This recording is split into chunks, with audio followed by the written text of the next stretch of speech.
After reading Rich Dad Poor Dad, I wanted to immediately buy a house, rent it out, and start receiving passive income. I wasn't even that interested in real estate, but it didn't matter because passive income sounded amazing. And just like me, a lot of people fall into the trap of doing anything that gives them passive income. Here are a few reasons why it might not be such a great idea. First of all, if we have no interest in what we're doing, other than the fact that it makes us passive income, we are less likely to improve on it. For example, I love learning about business and success, so a lot of my spare time is actually spent doing that. As a result, my videos become better and better because I'm able to offer more wisdom as time goes on. Now, imagine I had a channel on volcanoes instead. I have absolutely no interest in volcanoes, so you probably won't see me learning about volcanoes in my spare time. Someone else who is interested in volcanoes and is also making videos on them will eventually be better than me because they spent more time on volcanoes. Remember when we learned that a successful business is one that is best in the world in their niche? Well, passion plays a big role in being the best. Something else to consider before jumping on the first passive income opportunity we see is that the amount of time we have to spend is usually more than we think. For example, let's say you decide to buy a massage chair to place at a mall. It's coin operated, so if someone wants to use it, they will have to put money in.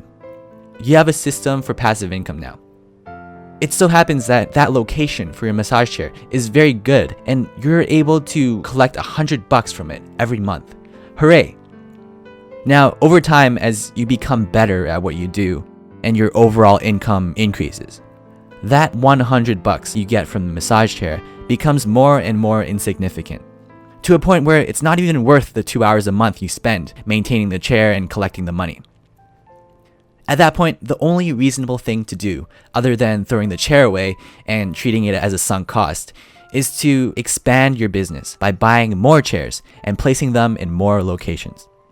And then you're probably going to have to do research on the best places to put the chairs, the best chairs to upgrade to, and pretty soon your life will be taken over by massage chairs, something you have no interest in at all.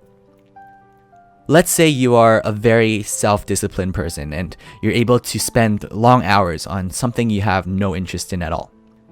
You might decide that you could create a few decent sources of passive income as opposed to being the best in the world in one. That way, you would still receive a good amount of money from each since you are still above average in your businesses. The problem with that is that most of the time, the energy used to start something new would yield more returns if it was used instead to improve on an existing system. For example, let's say I start playing a video game and decide to make a gaming channel.